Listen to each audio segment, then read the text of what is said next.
우리 몇 년 전부터, 한 20년 전부터라고 하죠. 이제 이 MRI가 발달돼서 과학기술이 발달해지면서 뇌과학에 대한 연구가 굉장히 활발하게 이루어지고 있습니다. 그래서 뇌의 성장, 기능, 역할 등 많은 영역의 이 뇌의 비밀들이 풀어지면서 뇌과학 또 뇌에 대한 연구가 이렇게 진행되어지고 있는데요. 이렇게 연구가 활발하게 진행되어지니까 자연스럽게 뇌 건강에도 사람들이 많이 관심을 가지기 시작했습니다. 뇌가 건강해지기 위해서 여러 가지 이제 뭐 사람들이 하는 게 있는데, 여러분들 치매를 예방하기 위해서 뭘 많이 해야 된다고 혹시 들으셨나요? 고스톱, 그렇죠. 고스톱. 오늘 틀린 그림 맞추기. 여러분 너무 잘하고 계십니다. 예, 근데 사실 또 연구를 해보니까 이 고스톱과 같이 뭔가 반복적이고 이렇게 그림 맞추는 것들은 그렇게 크게 또 도움이 안 된다고 하더라고요. 예, 여러분들 명절에 오락거리가 하나 또 사라집니다. 이렇게. 자, 어, 이 뇌과학자들이 조금 이렇게 뇌를 연구해 보니까 이 어린아이부터 노인들까지 뇌에 가장 큰 자극을 주면서 건강하게 해주는 게 바로 뭐냐면은 여행이라고 합니다. 예. 최근에 옛날에 좀 방영된 그 예능이긴 한데, 여행 가는 게 정말 뇌 건강에 그렇게 좋다고 합니다. 여행만큼 새로운 환경이나 문화를 접해볼 수 있는 활동이 없으면 없고, 또 뇌에 자극을 주는데 정말 최고라고 말합니다. 그런데 유독 한국에 있는 한국 사람들이 여행을 가면은 이 여행의 긍정적인 요소를 다 못 받는데요. 왜 그럴까요? 혹시 이유를 아시나요? 여러분도 여행 가는 거 좋아하시죠? 예, 여행 가는 건 좋지만은 이 뇌 건강에 있어서 여행이 굉장히 좋은데, 한국 사람들은 이 여행을 통해서 뇌 건강에 이 긍정적 요소들을 많이 못 얻는다고 합니다. 왜냐하면은 우리가 항상 여행 갈 때 저런 것들을 챙겨가요. 왜 저런 것들을 챙겨가는가? 예, 여행을 가면은 항상 그 나라의 새로운 음식, 새로운 문화 이런 거에 조금 경험도 많이 하고 이렇게 적응해 보려고 항상 이렇게 애써 봐야 되는데, 한두 번 먹어보고 도저히 입맛이 우리랑 안 맞다. 그래서 여행 가방에 쌓아놨던 김치와 고추장을 꺼내 가지고 또 밥에 이렇게 비벼서 먹으시는 분들이 많기 때문에 이 뇌 건강에 대한 여행의 긍정적인 요소를 많이 못 받으신다고 하더라고요.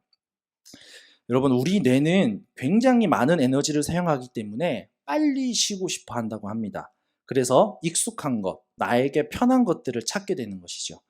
이런 소극적인 뇌 활동에 익숙해지면은 결국 뇌 건강에도 적신호가 온다고 합니다. 그래서 뇌 건강을 지키기 위해서는 꼭 여행뿐만 아니라 나이가 연세가 드시면 들수록 새로운 취미 생활, 또 새로운 도전 같은 것들을 하시는 게 굉장히 좋다고 합니다. 그리고 일상 속에서 가장 간편하게 할 수 있는, 또 간단하게 뇌 건강을 지킬 수 있는 거, 걷는 거, 걷는 것만큼 뇌를 활발하게 움직여주는 활동이 없다고 합니다. 자, 그래서 우리는 이렇게 움직여야지, 또 새로운 것들을 또 접하고 체험해야지만이 이렇게 뇌 건강을 지킬 수 있다고 뇌과학자들이 말하는데요. 오늘 이 말씀을 왜 드리냐면은, 우리 인간은요, 항상 활동하고 움직이게끔 창조가 되었습니다. 아담에게 주신 노동이 바로 그 증거죠. 여기서 하나 짚고 넘어가야 될 것은, 이 노동이라는 것은요, 하나님이 우리 인간에게 주신 형벌이 절대로 아니라는 것입니다. 하나님께서 하나님께서도 6일 동안은 일하셨고요. 아담도 하나님이 만드신 피조물들에게 이름을 짓는 노동을 하였습니다. 아담이 받은 형벌은 아담으로 인해 땅이 저주를 받게 되고, 또 그 소산을 먹기 위해 수고가 평생토록 이어진다는 것이 바로 형벌이었다는 것이죠. 아무튼 우리의 움직임은요, 그저 활동으로만 이렇게 표현되는 것이 아닙니다. 여러분, 활동한다는 것은요, 변화한다는 것과 일맥상통합니다. 활동하지 않는 것들은 죽은 것들이죠. 반면 활동하는 것들은 변화하며 생기를 뿜어냅니다. 그림에서도 보다시피 왼쪽에 있는 나무는 죽은 나무입니다. 뭐 겨울이기 때문에 뭐 잎사귀가 안 핀 거 아니냐 할 수 있겠지만은, 나중에 봄이 와서도 저 상태면은 저 나무는 나무의 역할을 하지 못하는, 생명을 다시 코피우지 못하는 죽은 나무가 되는 거죠. 반면 정상적인 살아있는 나무는 계절에 따라 잎과 꽃을 맺고 또 떨어뜨리기도 합니다. 이처럼 활동하는 것들은 변화를 하면서 생기를 뿜어낸다는 것이죠.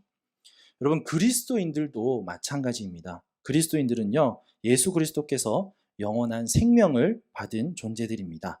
그렇기에 우리는 끊임없이 변화의 활동을 이어가야 한다는 것입니다. 오늘 말씀도 변화에 관해서 말씀하고 있습니다. 이스라엘 백성들은 죄악과 고통으로 가득했던 이집트에서 하나님의 역사하심으로 구원받게 되었습니다. 구원받은 백성들은 홍해를 건너며 영적인 의미로 세례를 받게 되었고, 그리고 그들은 하나님의 온전한 백성이 되어가기 위한 변화의 여정을 시작하게 됩니다. 첫 번째로 마주한 시험은 오늘 읽었던 말씀과 같이 마실 물이 없었다는 것입니다.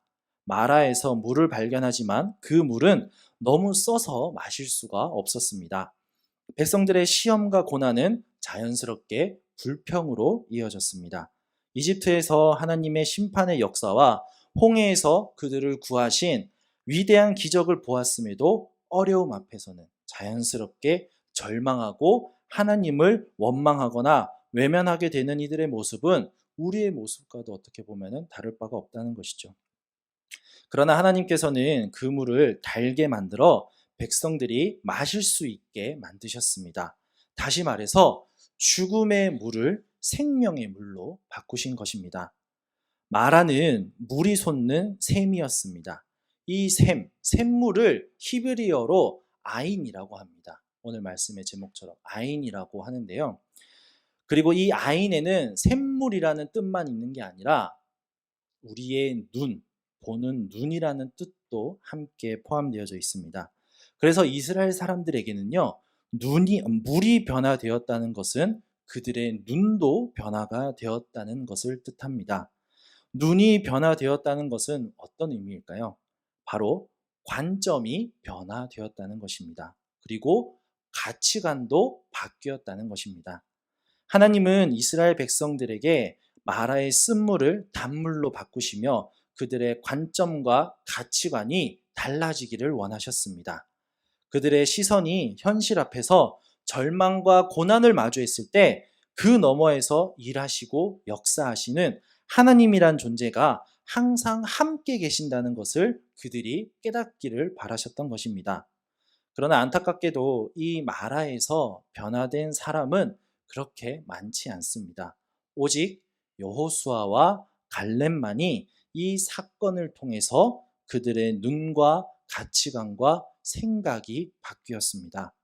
백성들의 불평불만이 이어질 때마다 여호수아와 갈렙만이 하나님의 편에 있었고 하나님께서 그들을 구원하시려고 인도하실 것을 바라보게 되었습니다. 마침내 이스라엘 백성들이 가나안 땅에 들어갔을 때에도 가나안에 살고 있던 민족들을 볼 때 두려워 떨던 백성들과 달리 오직 여호수아와 갈렙만이 그들을 다른 관점으로 보았습니다. 우리 민수기 14장 9절 말씀 우리말 성경으로 번역된 거 함께 봉독하도록 하겠습니다. 시작. 제발 여호와께 반역하지 마십시오. 땅 사람들을 두려워하지 마십시오. 그들은 우리의 밥입니다. 그들의 보호자는 그들을 떠났고 여호와는 우리와 함께 계십니다. 그들을 두려워하지 마십시오. 아멘. 이렇게 관점과 가치관이 변화된 여호수아와 갈렙은 유일하게 가나안 땅에 들어간 출애굽 1세대가 됩니다. 여호수아와 갈렙만 이런 눈의 변화, 관점과 가치관의 변화가 이루어진 것은 아닙니다. 예수님께서 공생애를 시작하시면서 가장 먼저 보이신 기적이 바로 가나의 혼인잔치 기적입니다. 거기서 물이 포도주로 변한 기적을 일으키셨죠. 이 또한 물이 변화된 사건, 즉 관점과 가치관이 변화된 사건입니다. 이 기적은 누구를 위해 베푸신 걸까요? 그 자리에 잔치에 참여한 사람들을 위해서 이 기적을 베푸신 걸까요? 바로 예수님을 이제 막 따르기 시작했던 제자들의 눈, 제자들의 관점과 가치관을 변화시키기 위해서 예수님께서 이 기적을 일으키셨습니다. 하지만 여기서도 모두가 다 변화되진 않았습니다. 딱 한 사람, 예수님의 12 제자 중에 딱 한 사람, 누굴까요? 가룟 유다만이 이 변화에 참여하지 못했습니다. 그는 결국 예수님을 파는 자가 되었고 자살로 그의 생을 마감하게 됩니다. 여러분, 이처럼 변화되지 않는 자들의 결말은요, 절망적입니다. 하나님 나라의 관점과 가치관으로 변화되어 살아가지 못한 자들은 가나안 땅에 들어가지 못한 이스라엘의 1세대이며 예수님을 배신하고 회개할 기회도 갖지 못한 가룟 유다와 같은 자가 되어버리고 맙니다. 예수님께서는 우리에게 반드시 변화해야 한다고 말씀하십니다. 왜냐하면 변화를 받은 자만이 하나님 나라에 들어갈 수 있기 때문입니다. 요한복음 3장 3절에서 5절 말씀 함께 읽어보도록 하겠습니다. 시작. 예수께서 그에게 이렇게 말씀하셨습니다. 내가 진실로 진실로 내게 말한다. 누구든지 다시 태어나지 않으면 하나님 나라를 볼 수 없다. 니고데모가 예수께 물었습니다. 나이가 들어 늙은 사람이 어떻게 다시 태어나겠습니까? 태어나려고 어머니의 뱃속으로 다시 들어갈 수 없지 않습니까? 내가 진실로 진실로 내게 말한다. 누구든지 물과 성령으로 태어나지 않으면 하나님 나라에 들어갈 수 없다. 아멘. 그 유명한 니고데모와 예수님의 이야기죠. 우리는 변화를 받아야 하고 동시에 변화가 되어야 합니다.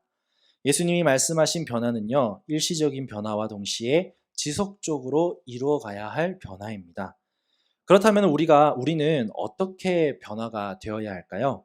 먼저 우리는 이 변화의 의미를 생각해 보아야 합니다. 우리에게 있어 변화는요, 사실 새로운 것이 아닙니다. 왜냐하면 이 변화는 우리로 하여금 원래의 모습을 되찾게 하는 것이기 때문입니다. 원래의 모습, 에덴 동산에서 이루어졌던 하나님과의 직접적인 교제, 하나님을 대면하고 하나님과 함께 동산을 거닐며 교제했던 그 원래의 모습, 하나님이 세상을 창조하시고 그 아름답고 죄가 없던 피조 세계에서 모든 것을 누렸던 모습으로 돌아가는 것이 바로 우리에게 있어 변화라는 것입니다. 이 변화가 우리에게 있어 너무나 새롭기에 다시 태어나는 새로운 변화라고 표현되어지는 것입니다. 우리는 이러한 변화를 꿈꿉니다. 여러분들 이 변화를 꿈꾸시나요?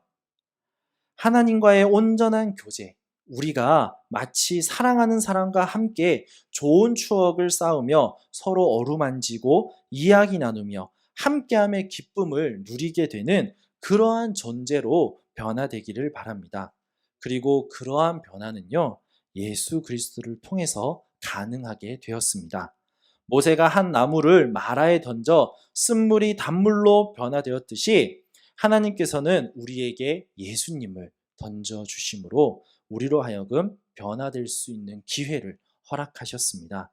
그렇게 변화는 우리 내면에서 스스로의 의지와 힘으로 일어나는 것과 동시에 외부에서 밝은 빛으로 비춰지는 강력한 주님의 변화의 힘으로 인해 시작된다는 것을 기억해야 합니다. 다시 말해서 이 변화는요, 우리의 힘과 의지로는 온전히 일어날 수는 없습니다. 그러면 우리는 이 변화를 어떻게 이루어 가야 할까요?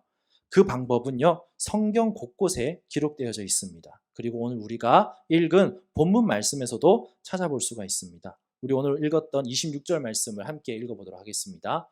그분은 말씀하셨습니다. 너희가 너희 하나님 여호와의 음성을 잘 듣고 나 여호와가 보기에 옳은 일을 하며 너희가 계명에 귀를 기울이고 그 모든 규례를 지키면 내가 이집트 사람들에게 내린 질병 가운데 어느 하나도 너희에게 내리지 않겠다. 나는 너희를 치료하는 여호와다.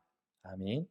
하나님이 말씀하신 변화를 이루어가는 첫 번째는요, 하나님의 음성을 잘 듣는 것입니다. 하나님의 음성을 듣는 가장 확실한 방법은 말씀을 보는 것입니다. 말씀에는 하나님의 모든 음성이 기록되어져 있기 때문입니다. 또한 말씀이 육신이 되어 오신 분, 바로 예수 그리스도 그 자체이기에 말씀을 통해서 예수 그리스도를 힘입어 변화를 이루어 갈 수 있습니다. 그러나 우리는 여기서 한 걸음 더 나아가 말씀을 듣기만 하는 것에서 끝나서는 안 됩니다. 우리는 하나님의 음성을 보아야 합니다. 음성을 본다. 말씀을 읽는 걸로 해석을 할 수도 있겠지만은 이 음성을 본다라는 의미를 우리가 함께 조금 나누어 봤으면 좋겠는데요. 이 한문 뭔지 아시나요? 들을 청입니다. 들을 청인데요. 이 들을 청의 부수를 조금 뜯어서 함께 나눠보면은 이 들을 청, 듣는 의미가 어떤 의미로 우리에게 다가오는지를 좀 더 깊게 알아볼 수가 있습니다. 먼저 맨 왼쪽에 있는 귀이자가 보이시나요? 왕자 위에 있는 저 한문이 귀이자라고 합니다. 그리고 밑에 왕자가 있죠? 먼저 듣는다는 것은요, 왕의 말을 듣듯이 들어야 한다는 것입니다. 하나님은 우리의 왕으로 우리가 잘 고백을 하죠. 그런데 정말 여러분들은 하나님의 그 음성, 하나님의 말씀을 정말 왕의 말을 듣듯이 듣고 있나요? 왕의 말은 명령이 대부분입니다. 그 명령에 여러분들 순종하고 있으신가요? 그리고 그 옆에 오른쪽으로 오면은 네, 열 십자와 눈 목자가 있습니다. 누워 있는 눈 목자 보이시나요? 오른쪽에 맨 위에 열 십자가 있고 그 밑에 누워 있는 눈 목자가 있습니다. 이것은 바로 뭐냐면은 10개의 눈으로 봐야 한다는 것입니다. 즉 듣는 것에는요, 보는 것이 절대적인 비율이 들어가 있다는 것입니다. 우리 지지난주에 코칭 세미나 들으셨던 선생님들은 다 아시죠? 이 들을 청이 어떤 의미인지. 10개의 눈으로 본다. 바로 이것이 하나님의 음성을 본다는 의미와 밀접한 관계가 있습니다. 그래서 하나님의 음성을 본다는 것은 바로 이런 뜻입니다. 말씀을 함께 보도록 하겠습니다. 베레아에 있는 사람들은 데살로니가에 있는 사람들보다 더 너그러워서 간절한 마음으로 말씀을 받고 이것이 그러한가 하여 날마다 성경을 상고함으로 하나 더 보도록 할게요. 이 구원에 관해서는 여러분이 받을 은혜에 대해 예언한 예언자들이 열심히 찾고 연구했습니다. 그들은 자기 안에 계신 그리스도의 영이 그리스도께서 당하실 고난과 그 뒤에 받으실 영광에 대해 미리 증거하실 때 그리스도의 영이 무엇을 가리키며 어느 때를 지시하는지 알아보려고 살폈습니다. 아멘. 여러분, 여기 우리가 방금 말씀에서 읽었다시피 음성을 본다는 것은요, 말씀을 상고하는 것입니다. 그리고 말씀을 알아보려고 살피는 것이 바로 음성을 본다는 것입니다. 우리는 말씀을 깊이 있게 보아야 합니다. 깨달아야 하고요, 자세히 살펴보아야 합니다. 통독은 우리에게 말씀과 친밀하게 만들어줍니다. 우리 남자분들 군대에 가서 훈련병으로 들어가서 총을 지급받으면 가장 먼저 받는 훈련이 뭔가요? 네? 총검술, 그렇죠. 총검술도 배우고. 그리고 총이 우리에게 익숙해지기 위해서 총을 메고 밥도 먹고 심지어 잠도 같이 잡니다. 얼마나 불편한지 몰라요. 여러분, 성경 통독은 낯선 성경을 우리에게 친밀하게 해주는 것입니다. 그리고 우리는 거기서 통독에서만 끝나는 것이 아니라 묵상하고 연구하면서 깊이 있게 들어가야 한다는 것이죠. 익숙해지면은 그걸로 끝나는 게 아니라 아까 말씀해 주셨듯이 총을 사용하는 방법을 알아야 됩니다. 총검술도 배우고 총도 쏴보고 그런 것처럼 말씀도 친밀해졌다면은 이제 그 말씀이 어떠한지를 우리가 살펴봐야 한다는 것이죠. 그래서 저는요, 큐티 강의를 하러 다닐 때마다 그 강의를 듣는 성도님들이나 학생들에게 목회자분들을 꼭 괴롭히라고 말씀하고 있습니다. 목회자분들께 가서 이 말씀이 어떤 뜻인지, 무엇을 의미하는지, 우리가 이 삶에서 어떻게 적용해야 되는지를 목회자분들한테 계속 물어보라는 거예요. 여러분들 말씀의 뜻을 읽을 때 그게 해석이 다 되시나요? 만약에 되신다면 정말 복 받으신 분들입니다. 근데 말씀을 보더라도 이해가 안 가고 깨닫지 못하고 이게 무슨 말을 의미하는 건지 모르신다면은 저를 포함한 우리 대저중앙교회에 있는 목사님들과 전도사님들을 잘 활용하시길 바랍니다. 그래서 물어보시면 좋을 것 같아요. 저희들이 나름 학력이 좀 있거든요. 신대원 3년 동안 다니면서 교역학 석사라는 학위를 갖고 있습니다. 그래서 여러분들 성경에 관해서 물어봐 주시면은 다 대답해 주실지 줄 수 있지는 잘 모르겠지만 그래도 성심성의껏 여러분들의 질문에 답을 해드리도록 하겠습니다. 여러분 감사합니다. 저희 청소년부는요 매일 주일 오후 1시에 성가대실에 모여서 큐티 모임을 가지고 있습니다. 아까 전에도 이렇게 모임을 갖고 이렇게 왔는데요. 이제 이 모임을 시작한 지 3개월째 접어들고 있습니다. 이 모임이 시작된 지 고작 3개월밖에 안 됐는데 말씀에 큰 관심이 없던 아이들이 조금씩 관심을 갖기 시작하면서 주중에 큐티를 하기 시작합니다. 그렇다고 다 하는 건 아니에요. 일주일에 한 번, 많으면 2번. 그렇게 말씀을 보고 묵상하고 있는데 남학생들 몇몇은 토요일 날에 줌으로 모여가지고 함께 묵상하고 나눔을 한다고 하더라고요. 저도 그 얘기를 듣고 충격 먹었습니다. 얘네들이 이 정도까지 하나? 그럴 애들이 아닌데? 근데 그렇게 모여서 하더라고요. 그리고 어떤 두 여학생은 수요일 날에 학교 마치면 교회에 와서 같이 큐티 묵상하고 수요 예배까지 드리고 집으로 돌아간다고 합니다. 그리고 작년까지만 해도 자신의 신앙과 믿음에 확신이 없었던 학생이 이번에 세례와 입교를 받겠다고 결단을 하였습니다. 그뿐인가요? 제가 처음에 왔을 때 우리 청소년부 아이들 코로나 직후라서 좀 그런 걸 수도 있겠지만은 굉장히 분위기가 삭막하고 메마른 광야처럼 정말 서로를 외면하는 그런 상황이었습니다. 그런데 지금은요, 하나님께서 애들을 잘 양육해 주셔가지고 지금은 제가 굳이 모이라 하지 않아도 지들끼리 알아서 모이고 놉니다. 지금도 청소년부 저 지하실에 짱 박혀서 재밌게 놀고 있습니다. 여러분들 이러한 변화는요, 말씀으로 이루어집니다. 그리고 이러한 변화는 우리 청소년뿐만 아니라 교회 학교 아이들도 그리고 우리 대저중앙교회 성도님들에게도 모두 일어날 줄 믿습니다. 이렇게 주님의 음성을 보게 될 때 들을 청의 마지막 구수, 이제 저 밑에 하나일, 그리고 밑에 마음심, 하나의 마음, 주님은 우리를 하나의 마음으로 만들어 가십니다. 여러분들이 주중에 드리시는 가정 예배에서 주님의 음성을 보시길 바랍니다. 공동체 성경 읽기 속에서 주님의 음성을 보시길 바랍니다. 그때 우리의 눈은 변화될 것입니다. 우리의 가치관은 성경적 가치관으로 바뀌게 될 것이고 우리의 관점은 하나님의 관점으로 바뀌어 그분의 마음을 깨닫게 될 것입니다. 두 번째로 하나님이 말씀하신 변화를 이루어가는 것은 하나님의 규례를 적용하여 옳은 일을 하는 것입니다. 하나님의 음성을 보았다면 우리는 그 말씀대로 변화된 관점과 가치관으로 살겠다는 결단을 해야 합니다. 여기서 결단은요, 단호해야 합니다.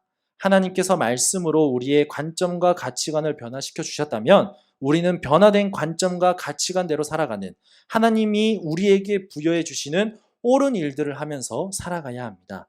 우리가 하나님의 관점과 가치관을 찾게 되면요, 기쁨이 먼저 우리에게 찾아옵니다. 그리고 찾아오는 게 무엇일까요? 바로 분쟁과 다툼이 찾아오게 됩니다. 우리가 살아가는 곳은요, 교회가 아닙니다. 세상 속에서 우리는 주님의 교회로서 부름받아 살아가게 됩니다. 그러다 보면 자연스레 세상의 관점과 가치관으로 인해 부딪히는 경우가 생깁니다. 우리의 진짜 신앙은 바로 여기서 발휘됩니다. 교회 안이 아니라 우리의 신앙은 교회 밖에서 발휘가 된다는 것이죠. 그러나 결코 쉬운 일이 아닙니다. 세상 속에서 변화된 자로 살아가기에 너무나 어렵고 힘이 듭니다. 그래서 우리는 자주 무너지게 되죠. 이스라엘 백성들이 끊임없이 불평했듯이 제자들 또한 서로 다투고 시기하며 예수님을 배신했듯이 우리의 신앙도 세상 밖으로 나가면 무너지고 다시 돌아서게 만듭니다. 세상이 주장하는 이데올로기와 삶의 문화는 이미 기독교의 가치관과 문화에서 크게 벗어나며 삶의 기준이 되어버렸습니다. 동성애에 관한 문제, 혼전 순결 등 하나님의 거룩한 가치를 세상에 말하고 들이밀면 오히려 시대에 뒤처지고 꽉 막힌 사고를 한다고 손가락질을 받습니다. 그뿐일까요? 거래처와 거래를 하는 상황에서도 아이들을 가르치고 양육하는 과정에서도 우리는 하나님의 관점과 가치관을 지키기 참 어려운 시대에서 살아가고 있습니다. 그래서 우리는 또 넘어지고 타협하고 때로는 어쩔 수 없다며 세상의 관점과 가치관에 따를 때도 있습니다. 그러나 여러분, 우리의 모습이 바로 이렇게 연약하기에 변화에는 예수님이 필요합니다. 규례를 적용하며 옳은 일을 한다는 것은 다시 말해 주님과 함께 동행하면서 나아간다는 것입니다. 그리고 우리 주님께서 나의 결단을 도와주십니다. 그래서 지난 수요일에 우리 담임 목사님께서도 말씀하셨지만은 이 시대에 도전이 되며 호소력이 있는 신앙은 바로 복음주의적 신앙이 아닌가 생각하게 됩니다. 복음주의 신앙은요, 각 개인이 신앙을 결단하고 신앙을 결단하고 회심을 경험하는 일을 중요하게 여기기 때문입니다.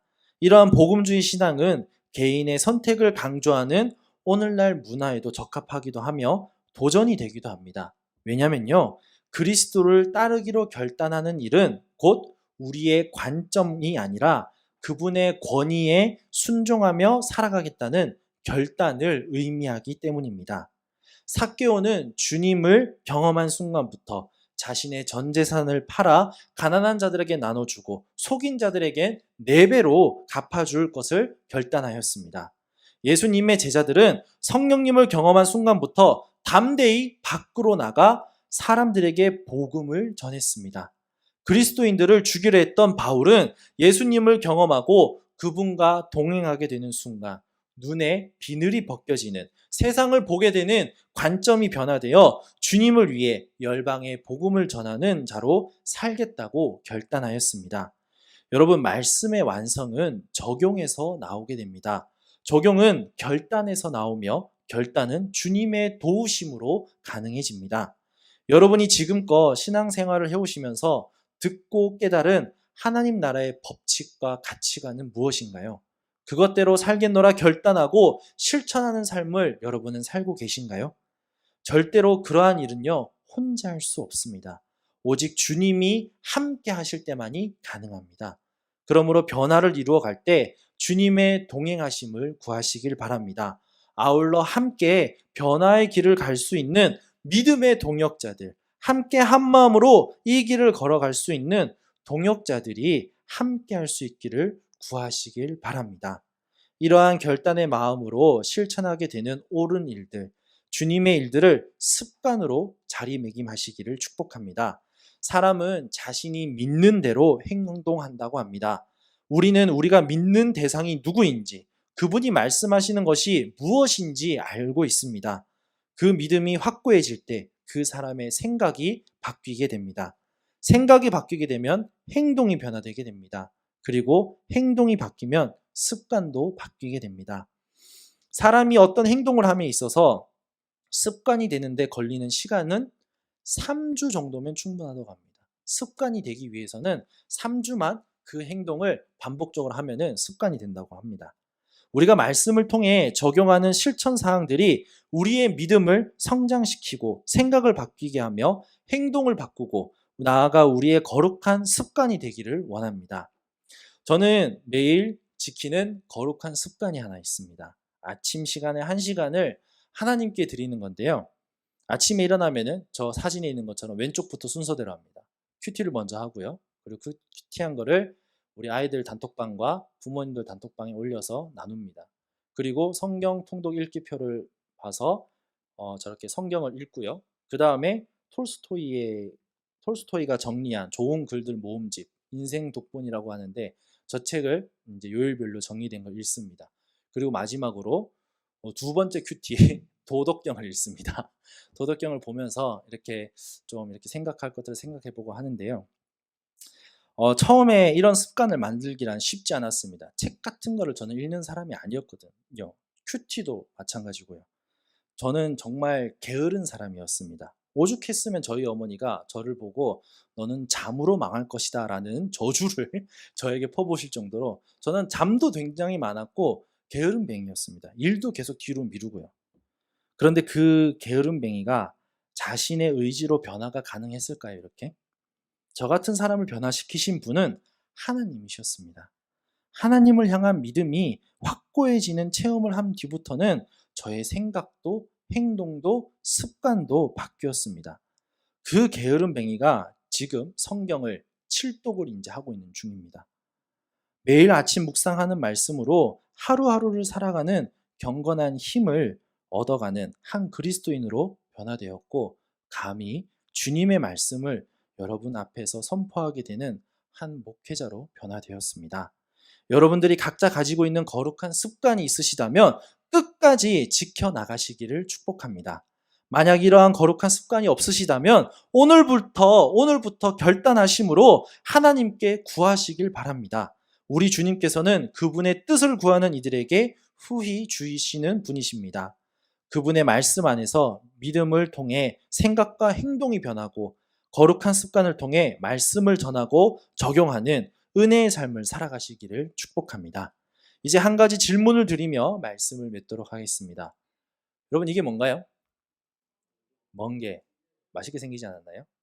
저는 별로 좋아하지 않는데 멍게라고 합니다. 여러분, 멍게는 뇌가 있을까요, 없을까요? 네, 이렇게 벌써 스포일러를 해주시면 감사합니다. 멍게는요, 뇌가 없다고 합니다. 멍게가 처음부터 저렇게 생긴 게 아니라 저렇게 유충일 때가 있대요. 눈에 보이지 않는 작은 유충일 때는 뇌가 있다고 합니다. 유충일 때는 계속 움직이면서 자신이 살아야 될 곳을 찾아야 되니까, 자신이 기생해야 될 그런 곳을 찾아야 되니까 이렇게 생각을 하게 되고 움직여야 되기 때문에 뇌가 있다고 해요. 그런데 딱 어느 암초나 자기가 이렇게 멍게로 변화될 곳을 찾게 되는 순간 스스로 뇌를 먹는다고 합니다. 이제 더 이상 뇌가 필요 없거든요. 움직이지 않기 때문에. 그래서 멍게는 뇌가 없습니다. 여러분, 그러면 멍게는 살았을까요, 죽었을까요? 살았다, 죽었다. 그렇죠. 뭐 생으로 보니까 사는 것도 있고. 근데 이거에 대해서 정말 성경은 지혜의 말씀인 게 확실합니다. 살았으나 죽은 존재가 바로 멍게입니다. 맛은 있지만 아무런 그냥 아무 생각 없이 살아갈 뿐이에요. 있으면 있고 잡아먹히면 잡아먹히고. 여러분, 주님은요, 우리에게 변화하라고 말씀하십니다. 끝까지 움직이며 생동하며 자신의 모습을 거룩한 존재로, 원래의 모습으로 변화하라고 말씀하십니다. 영원한 샘물이 되시는 예수님을 우리에게 주심으로 그분으로 인해 우리의 눈이 변화되기를 원하십니다. 우리의 관점과 가치관이 주님의 관점과 가치관으로 바뀌어지시기를 원하십니다. 예수님이 물에서 변화시킨 포도주는 예수님의 보혈을 상징합니다. 이제 우리는 사순절을 보내고 고난주간을 통해 다시 한번 주님의 보혈을 묵상하게 됩니다. 그분의 음성을 보게 될 것이며 그분이 행하신 일들을 우리는 새롭게 결단하는 마음으로 삶 속에서 실천하고 지켜나가게 될 것입니다. 주님이 우리에게 말씀하신 하나님 나라, 그분이 완성시켜 나가실 하나님의 나라는 변화된 자들만이 누릴 수 있는 영원한 행복의 나라입니다. 오늘 이스라엘 백성들에게 변화를 선포하신 아인을 기억하시길 바랍니다.